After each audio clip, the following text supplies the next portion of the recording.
Welcome to UpWell The Podcast. I'm Sarah, and this is my beautiful co-host, Katie. As fellow female entrepreneurs turned friends and now business partners, we are so happy you're here.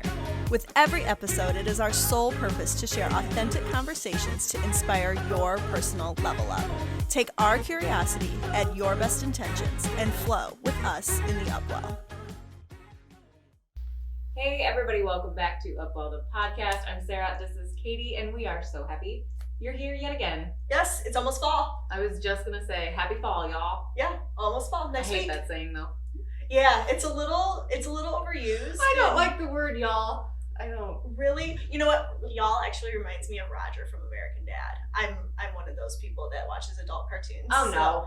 Yeah. Oh yeah. Well, your dog is named Tina after Tina Louise after Bob's Burgers. Bob's Burgers. Yes. But we are excited today. We have a special guest with us. She is a licensed, registered dietitian. I think I said that right. She is a nutrition specialist. Maybe I said that right too. She is a licensed massage therapist. I do know that because she's a soul sister there.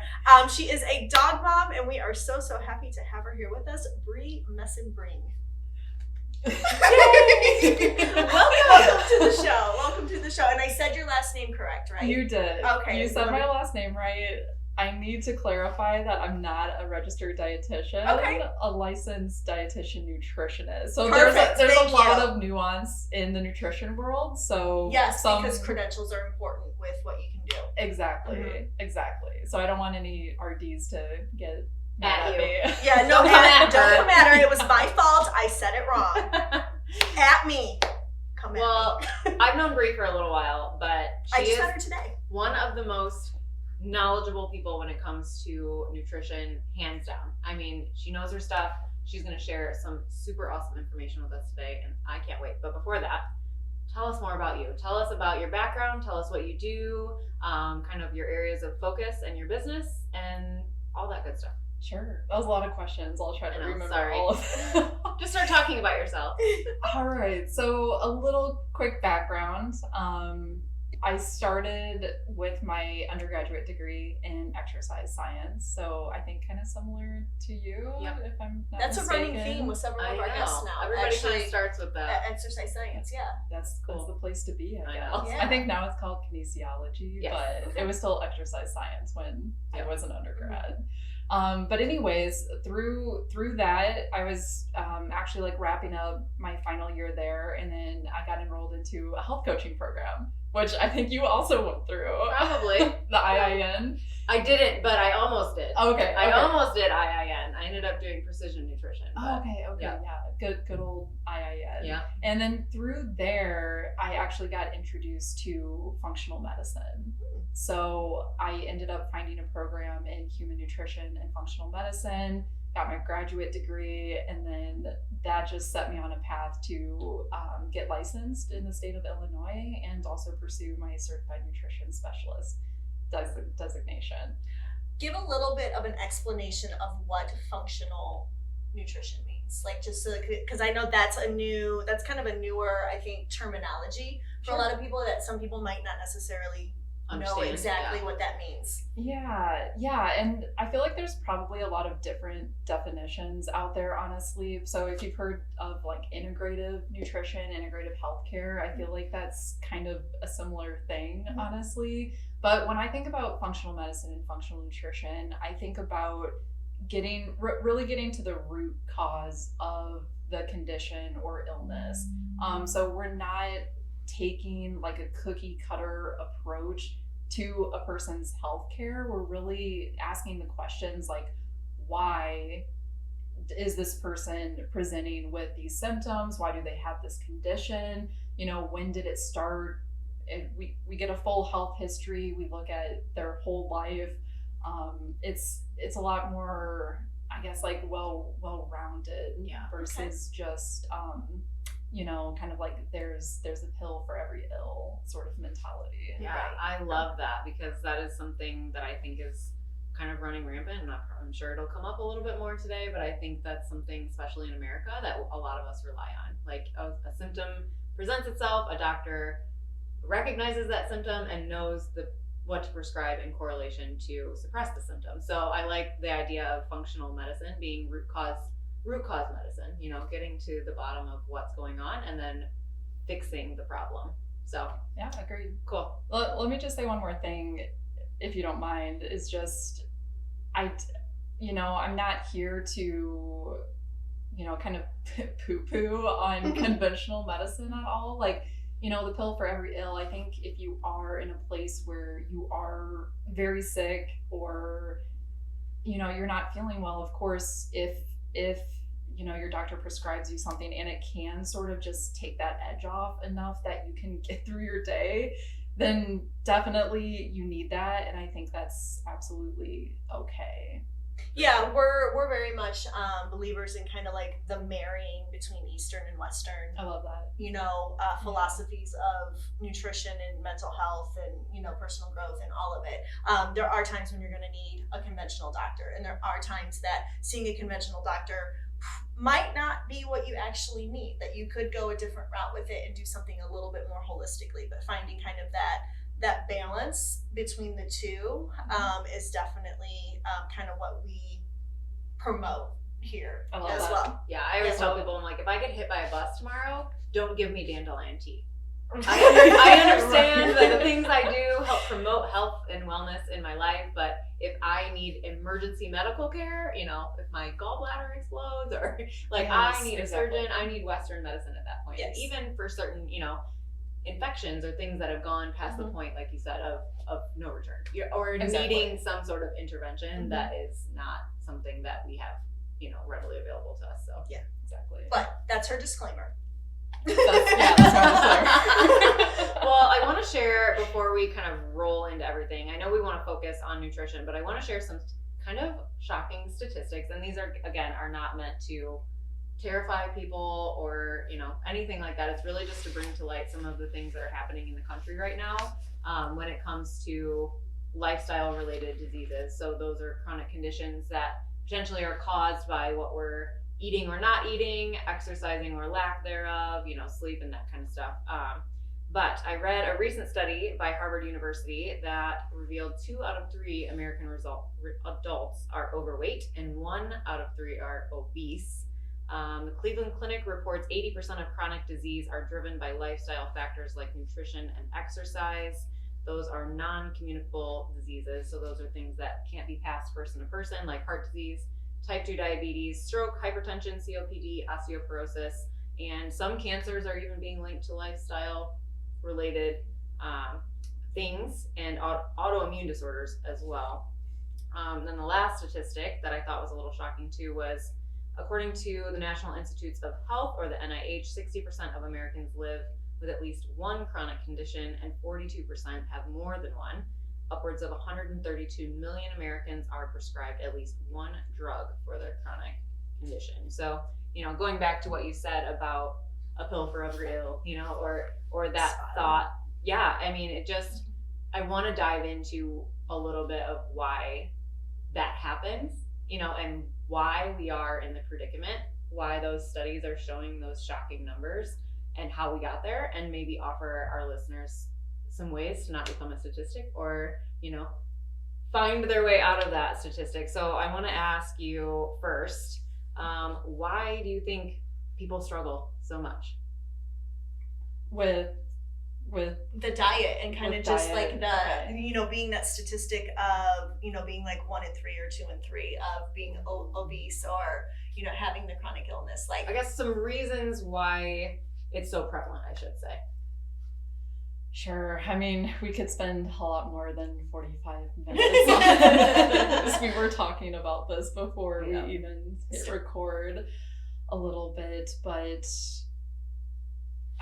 it's multifactorial, right? I mean, I think in today's age, we have a society where most people are highly sedentary, right? They're not moving their bodies. Everything that we could possibly want is in the palm of our hands. Mm-hmm.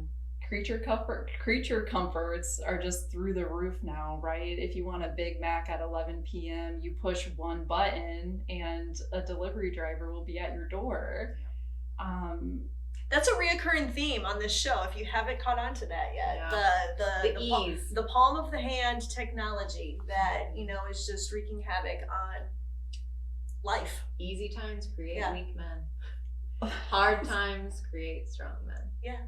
That's good. I've never Yeah. heard that before. Yeah. My husband says it all the time, so if he watches this, he'll get the shout out if he watches it. Yeah, so I think a sedentary lifestyle is really huge and contributes a lot to chronic diseases that we see today. We can take this so many different ways, but we can talk about diet, just the sorry, I'm having a memory blank. Just the amount of available hyperpalatable food that are in our markets today is just astonishing. There's fast food chains on every corner. It's readily available for you, right? And again, you don't even have to leave your chair. You can just go through the drive-through.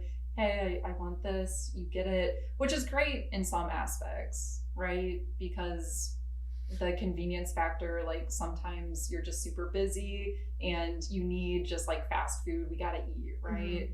But I think it's just that the cadence at which we are continuously doing that. I remember a statistic that most Americans go through the drive-through at least 3 times a week. Wow. Yes. So, and off of that, just when we go into the stores, again, it's with the hyperpalatable, sugar-laden and fat-laden foods that make it so delicious that it actually lights up, dopamine receptors in our brain. So each time we take a bite, it's like basically doing a hit of cocaine. Yeah. Each time we eat these foods, it's just wow, that's super pleasurable. I want more. And combine that, of course, with just leading a sedentary lifestyle, I think that contributes a lot to the chronic diseases that we're seeing today. And then the final thing I'll say, which I don't know, this might be another spin-off, again, and that's okay. Every episode we go down some rabbit holes, and it's great. Oh yeah, I was gonna say we could have a whole episode about this probably, but my passion is gut health and chronic. I love that. We could talk again. I love it. But chronic GI issues and what we're seeing, and I'm sure you're aware of this too, is just the over and chronic use of antibiotics in our children, but not only in our children, in adults. And they're actually linking sort of the change in the microbiome in people's bowels, essentially, being linked with things like asthma and even obesity and even type 2 diabetes, things like eczema. So I think those are probably the top 3, honestly. And I think going back to what you said about hyperpalatable foods, I know so many people, and I've struggled with it myself in the past, with a food addiction. It really is designed, the way the big food companies market these foods. I call them Frankenfoods. I heard it one time and I was I love that, because it's not real food. If it didn't come from the planet, if it was built or manufactured, by a person in a plant, it's really not technically real food. It's a food-like substance that we consume, but that leads to so much of what we're talking about, because they are designed to do that. So I think so many people struggle because they think there's something wrong with them. They think it's their fault and all these things, and it's so hard to discern and to get away from those foods. I'm sure you see that a lot. I do see it a lot. And you said something really interesting there about just sort of the guilt that might come with eating those foods. Maybe cognitively, I shouldn't be eating these foods, but they're addicting, right? I'm gonna eat these foods. They're delicious. Plus, it makes me feel good, right? But then after the fact, maybe you wake up in the morning and you feel like your joints are swollen, or you have really bad diarrhea or something, and you're just like, oh my gosh, it was because of those foods that I ate. So that can even be also just an endless cycle of like, I eat these foods, shame, guilt. Okay, well, I feel like maybe I'm getting off topic a little bit. No. Okay, but you know, another area of interest of mine is self-compassion. And you know, like I see some women who come into my practice, for example, and just what we were talking about, the shame, the guilt, it's almost like binge eating. Yes. Right? And it's like when it comes down to it, there's a core belief of I'm not good enough, I'm stupid, I'm not pretty enough, like very deep personal wounds that, like, if those aren't uncovered and talked about and worked on, then that cycle of like binge eating and guilt is going to continue to surface. 100%.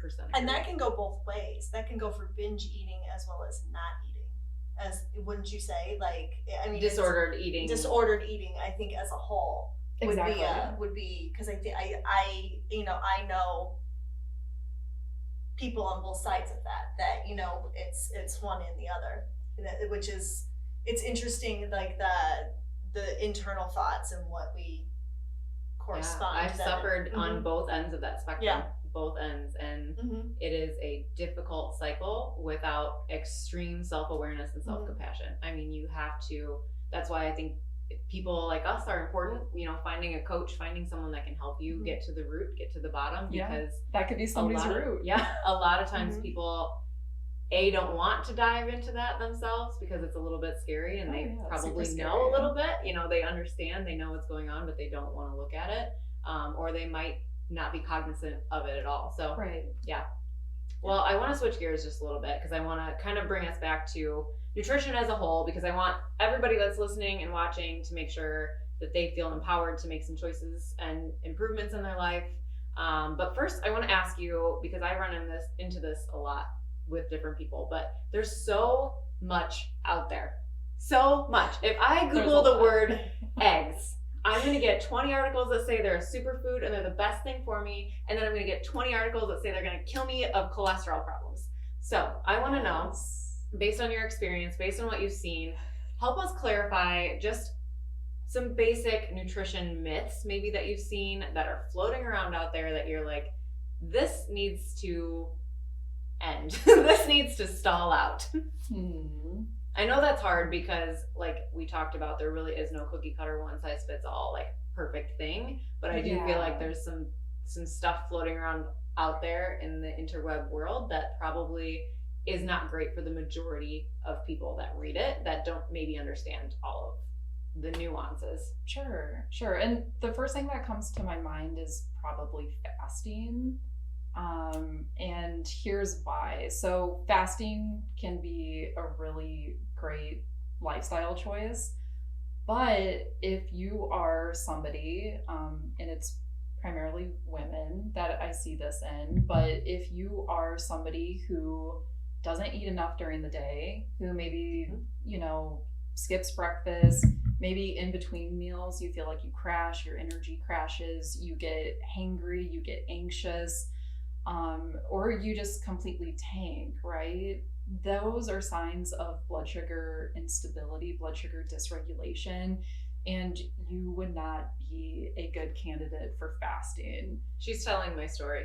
This is what happened to me when I fasted for an extreme length of time. It worked very well in the beginning, and I didn't listen to my body very well, and I thought that I used it as a religion instead of a tool, and I was like, it's not the fasting why this is happening, it's something else. So I just kept fasting and kept doing all those things and not listening to the cues of my body, and did a lot of more harm than I did good. Well, I think too, one thing that, especially specifically with women and fasting, is that most women don't understand that they have to fast with their cycle. Like there's a nuanced kind of like way of going about what hormones are being released in your body during certain times of your monthly cycle, and how fasting can improve that or impede on that. And I think that is something that it's coming to the forefront in the kind of the fasting world, but it was a very much a overlooked component of the fasting. But I mean, so for women to think like, oh, I can only eat between this hour and this hour, I'm guilty of that. I was that person when I was doing the fasting. But then I learned more about, different times of my monthly cycle, I then have to give my body a little more, and then there's parts of it, times of the month where I can give it a little less, and so kind of understanding that component to it, I think fasting can be beneficial, but you have to listen to your body, like you said. Yeah, and I think the correlation now that's coming out between blood sugar, gut health, and hormones, I think they've been kind of compartmentalized, if you will, or like siloed for a long time. Well, in all reality, our bodies are all one, and going back to functional medicine, that's really what the focus is figuring out what's going on as the whole human instead of this one thing that's malfunctioning in your body. So yeah, I agree with all of that.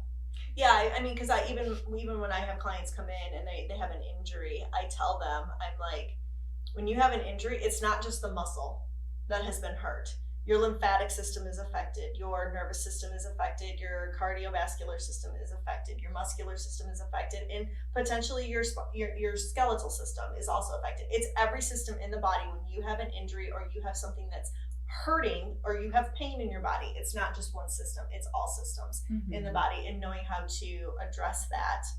But that, again, that's kind of a new thought process that a lot of people just want, like you said, want to compartmentalize. And that's the Western medicine way, it is. That's the hard Everything part. is so specialized. If you go have see a GI doc, Yes. go see a neurologist, Exactly. go see an orthopedic. If you're having tingling in your hands, you have to go to the neurologist. Well, maybe it's something else, so I think it is important to know that all the systems are one, Right. Well, other than fasting, is there any other kind of nutrition, I don't even want to say myths, but just misunderstood nutrition points of view out there that maybe are more nuanced than people just taking that one size fits all approach? There probably is, but is it like, what about like the different diets? Because I know that there are some people that are like, you should be eating a carnivore diet. You should be eating a keto diet. You should be, talk about those. Talk about those. Sure. And I think that those people, and like when we see that on social media or something, carnivore, like this is the answer, or like keto, this is the answer. I mean, I think it's people who have had success with those, but that doesn't mean that you, the reader, are also going to have benefit from that. So I think one of the best things that somebody can do is they have to think about, what does health mean for me? What does health look like for me? What do I want health to look like for me? And then take into consideration what you like.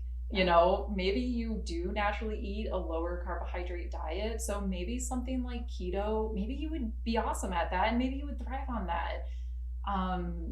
There's of course a right way to do keto and a wrong way to do keto. Dirty keto, as people like to call it. They're just out there eating blocks of cheese and butter. Right, just bacon on the side. Too missing it.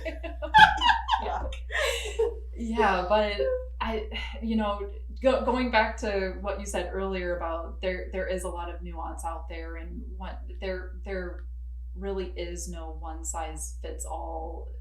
I don't know, just approach to eating. Like everything is very individualistic, and I think we could pull bits and pieces of each diet from to fit what our body and lifestyle is. My body and my lifestyle is completely different than both of you. Yeah, we might have similarities, but my needs might be completely different. And I know, like, so many people are just completely floored by the fact that, like, if I can and this is completely off topic, but if I need 9 hours of sleep a night, I know that I need 9 hours of sleep a night to really truly function as an operating human. Exactly. And other people are like, no, I can sleep on 6, and if I get more than that, like I'm exhausted. And so it's like Mhm. just those little things of understanding what your body needs, I think is the most important. You know, to put, and you can pull from bits and pieces of the different diets that you can. Well, and I'm sure you can attest to this with working with clients. Something I always share with my clients is I'm like, all of those diets are out there for a reason because, like you said, it worked for someone at one point, then it was designed, probably not going to work for everyone. Mhm. However, they can be used as a tool. So instead of worshiping this way of eating and, you know, sticking to it for long term, you know, maybe you could use it in a manner as a tool in part of your life, you know, where it helped you heal or overcome something, and then you have that tool in your toolbox. So now you have the knowledge of how to use a keto diet to heal certain hormone imbalances, or, you know, there's so many things that we can use nutrition for. And so I think just knowing that all of those fancy name diets can be utilized to do something for you instead of, you know, I don't know. I think people look at them to like be their savior, but in reality, it's just something that you could utilize temporarily, possibly. Yeah, the carnivores hate the vegans and the vegans hate the Oh, I carnivores. know. So it's like, but you know what? Like some people, veganism is great for them and they're amazing they thrive on and they it. thrive on it. And other people, it's like I did a vegan diet. I was freaking hungry. And like I had so many people tell me, "Oh, you weren't doing it right." No, I mean I was, you know, I was eating my legumes. I and was vegetables doing. I and was tofu. freaking hungry. Like I lost a ton of weight on it to the point where I didn't feel well. And with the keto, I did keto for a while, and I was kind of doing it with intermittent fasting. This was long ago, before I understood all of the things that we just discussed. But I gained weight because I was overeating, because a gram of fat has 9 calories in it versus a gram of carbs that has 4 calories in it. And I was like an endurance athlete. So my body was seeking energy all the time. So I was always hungry. And so I'm eating like mounds of walnuts, you know, healthy food. Right. But I'm gaining weight because my caloric intake was through the roof because I wouldn't touch a carb because I thought I was going to get fat, you know, because of all of the fallacies that are floating around on the internet. Carbs are bad, you know, good carbs, bad carbs. And there's just so much out there. But yeah. Yeah. I feel like we're going to see these, you know, carbs are bad, carbs are good, fat is bad. I mean, we're going to see that just in rotation. Oh, yeah. For the next several years. Yep. I mean, bottom line, I really don't think like any one food is bad for you. You know, like we need carbs, we need fat, we need protein. You know, I'd even argue that, you know, like some processed foods here and there, not the end of the world, but, you know, I think we need to base our diet on what nature pretty much provides for us. 100%. And I just want to by circle processed back. food, she means junk food. Yes, junk food, play food, fun food, whatever. Whatever term you want to call it. Yeah. Because I mean, a cooked steak is a processed piece of food. You know, Ultra it's processed. but like the something with an ingredient list. Industrial process. Yes. Yeah. And just to clarify, because I've had people fight me on that. They're like, "Well, cooking a steak makes it processed," and I'm like, "Oh, that's not what I mean." You know, Right, it's like know we're meaning kind of people like, are nitpicking. Exactly. So I'm just clarifying. And that's why people are so confused. That is why people are 100%. so confused. Exactly. Yeah. Well, tell us. I want to know, for everybody that's listening and watching, something that they can take away from this episode to improve their life immediately. So give us like your top few tips, what someone can do if they're looking to improve their nutrition or learn something more about nutrition or potentially improve their health overall by means of nutrition. Sure. And I'll go back to what I said earlier and then I'll give a couple more. But I think if you don't understand what health means to you and what you want health to look like for you, then I think that's where you're opening yourself up to be like easily swayed by everything that you see in the media, or just kind of in the world in general. So yeah, make sure you have a good understanding. What does it mean for you? You know, do you want to run around with your grandkids when you're older, or do you want to biohack your way until you're 120 years old? and still doing, I don't know, like sprints or. That's me. I want to jump out of an airplane on my 100th birthday. That's awesome. That is the goal. You're going to do it. I'll be 105 when she does it. So yeah, you come too. Yep. I'll strap her to my back. Yep. Two little old ladies flying through the sky. I can't wait to see Anyway, that. you come with us. Mark it on my calendar. I'll tell you the date. Yeah, so that's number one. Number two is really just start small, right? I mean, I know you want to focus like just on diet. So if you want to start making changes in your diet, I would say start small. And what I mean by that is like maybe you've not been eating breakfast for the past 20 years of your life and you notice that you crash after lunch. Well, like why not start having breakfast in, maybe have a piece of toast with a banana, some peanut butter on it, just start small. That's something like very simple that most people have the resources to do. Or maybe it's you go out to eat with your family and instead of fries, you choose to have a side salad or extra vegetables on your plate. Like being healthy and making the transition towards like a healthier lifestyle doesn't need to be this big and scary thing. You can really take like small baby steps. And that's what I do with my patients.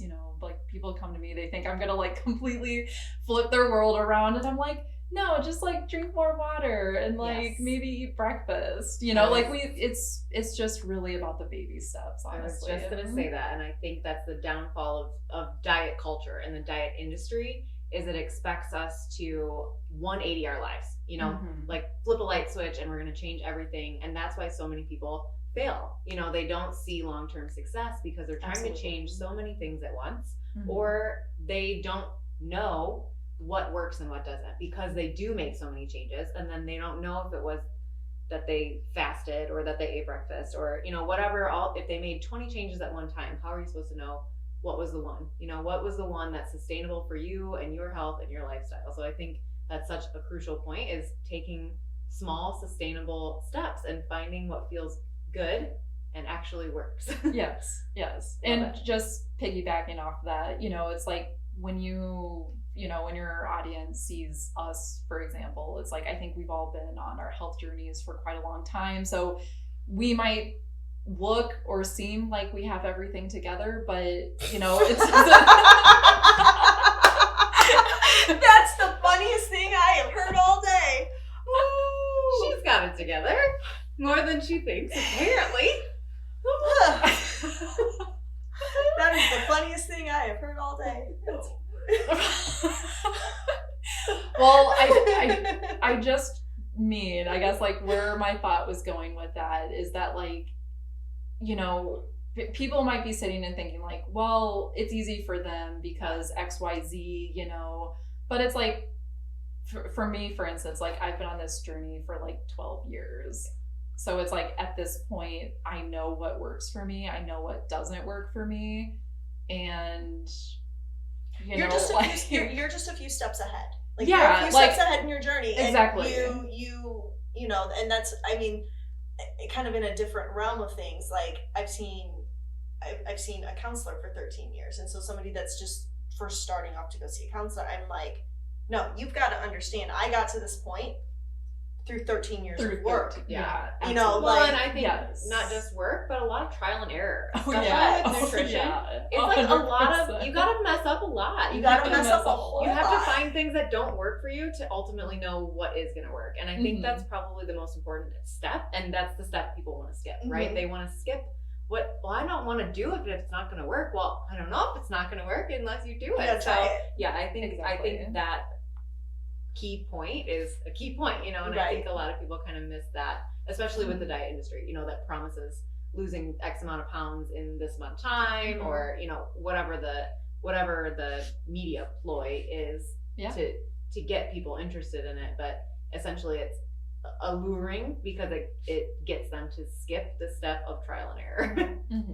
And the truth is, like, any sort of diet works. I mean, like, if your goal is fat loss, a keto diet, a low carb diet, what are other diets out there? Mediterranean. Like diet. Mediterranean, vegan, vegetarian, pescatarian, like all of those, they work, but you need to like give it a chance and be like, is this something that I like? And if you absolutely hate it, then it's not gonna work for you. Yeah. And like move on and like try the next thing. Yeah. And you have the power to do that. I also think too, and this could be a whole episode, but I think it's important to continue to investigate, because I've found in my own life, just as I've gotten older, things that used to feel good and work for me don't work for me anymore. You know, there used to be ways, styles of eating or things I could eat that now upset my stomach. You know, I used to laugh because I would tell people, oh, I could eat a bag of nails and it wouldn't affect me. And not that I was eating terribly at that point, but or bags I of had nails. I had a great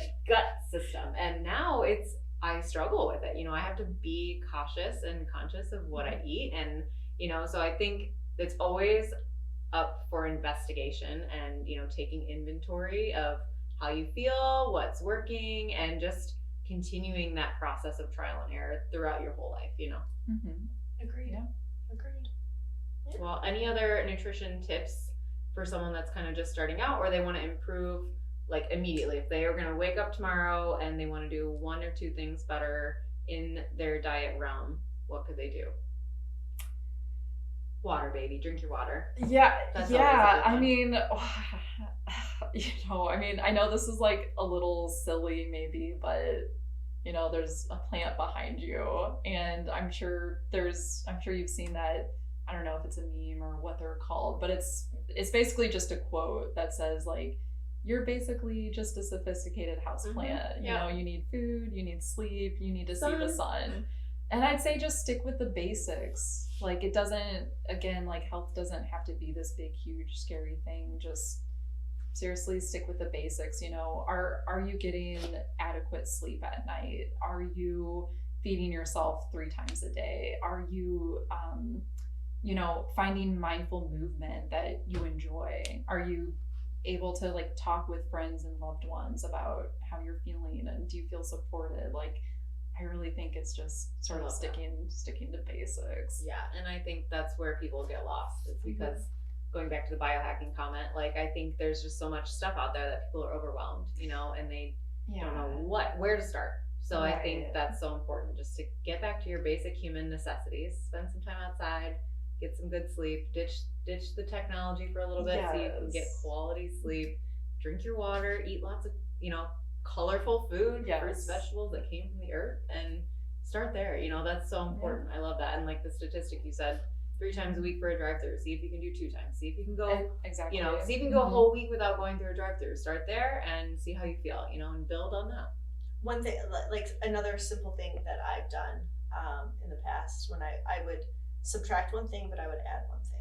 So just so that it felt like a balance of sorts. So I gave up condiments. Like, just like, because a lot of store-bought condiments are loaded in processed. Like ketchup, dressing. Oh my gosh, sugar in barbecue sauces and ketchup. Yeah, is barbecue sauce. Sugar on that. But what I added then was something completely non-nutrition. Like I added, you know, I forget what it was at the time that I added, but it was something that was like, you know, write 3 things that I'm grateful for. But it was this balance of I'm letting go of something that, you know, like that isn't good for you. That isn't good for me, but I'm adding something that is good for me. And I felt like that was so helpful in for me to be okay with letting go of the simple thing of just not using condiments. Great. Yeah, because you were getting something I was getting something else. It's almost like crowding out like bad behavior. Definitely. Because I think that's something I see a lot too, and we could go down this forever, but you know, that sense of deprivation, you know, or feeling like they're missing out on the scarcity. Whatever, like a scarcity mindset, or even just, I don't know, just the restriction. And going back to like disordered eating, you know, people will restrict because this is so bad, and then they don't have other tools, you know, available to help them work through that mindset. So that's hard too, because so much of it really is mindset. I think a lot of people do know what to do. People know to eat vegetables and eat more protein, and they know, but it's like getting them to do it, or you're making it simple enough for them to do it, I think maybe making it is fun. the challenge. Yeah, enjoying it. Yeah, Yeah, that's half exactly. the battle. Enjoying it. But yes. the root of it all is, like you've said it multiple times, and we actually have a whole episode on it, is finding your why. Yeah, Yeah. I mean that's a perfect way to explain it. Yep. Yeah. Find your why as to why you wanna live the life you're living. Yeah. Yeah. Ooh, this Stick was with it. juicy. Stick This with was it. good. Yeah. I think I do have one more tip. Yeah. Oh, perfect. And this is why I say it. I'll give you an example first. So I have a patient who recently came to me. I mean, she is on like hundreds and hundreds and hundreds of dollars of supplements, you know, and she came to me and I was like, well, I asked her a couple of questions. One, do you know why you're taking all of those supplements? And two, you know, we talked about her diet, asked about her diet, you know, and it just kind of came down to like she was continuing to eat whatever she wanted, but was on all these supplements. Yes. And I'm just like, darling, like we need to, like, let's stop taking all of these supplements. Yep. And focus on just bringing like real food into your life again. Yep. Essentially. Yeah, you can't supplement your way out of a shit diet. No, you just can't. cannot do it. No, you cannot. Or So work out. Mhm. or Yeah. yeah, exactly. So I feel like the tip would be like find yourself a professional to work with, whether that's a coach, whether that's a nutritionist, whoever. Find yourself somebody who knows and like has been in this world and understands all the nuances, who can help you navigate it, because we know that it's confusing and there's a lot of information out there. So if you want to just like cut through all the bullshit, can I cuss on here? Yeah. Yes, you can. If you want to cut through all the bullshit and like just get to your answer faster with saving money, because you're not going to be wasting it on like, you know, crazy supplements that you probably don't need anyways, then work with somebody. Yeah, I love that. I love that piece of advice, because I think that's something anyone can do. Find your people. Yeah. Yeah, find your people. Yes. Find somebody that knows. Yeah. Awesome. Well, thank you. That was a Yes. good conversation. Thank you so I think much. so too. Yeah, thank you for having me on here. Yeah, This is super so fun. where can people find you online, on social media, the internet, all of that? So you can give yourself a shameless plug. Sure. Shameless plug. And we were talking about social media. Get on social media. I know. Follow me on social media. But make sure you spend time looking at all But nice you know, I stuff. feel like there, like with everything in life, there's a balance. You know, Yeah. But if you follow people that are going to add value to your life, I don't think that there's anything 100%. with following them and spending a little time looking at your phone, getting some knowledge. I think that's a beautiful way to look That at was it. good. Yeah. Okay, so Instagram, you can find me at the.modern.nutritionist. So the modern nutritionist with two dots in between the words. I'm also on Facebook as Brianna Messenbrig, licensed nutritionist. And then I also have a website that you can check out if you're interested. It's themodernnutritionistco.com. Awesome. Perfect. I'll be checking it out. Yeah, and we will link Awesome. all of that information in the show notes, so that you all have that information as well. Check out Bree's stuff. She is amazing, super knowledgeable, and we are so glad that you joined us. so much. Yes, it was so good. I Yes. really appreciate it. So that is all for us. So you can find UpWell the Podcast at all the places. You know, all the socials. We're pretty much everywhere. You can find me personally at barefoot.katie. You can find Sarah at Sarah Barron. So until next time, take care of yourselves, take care of each other, and take care of the world around you. Bye, guys. Bye.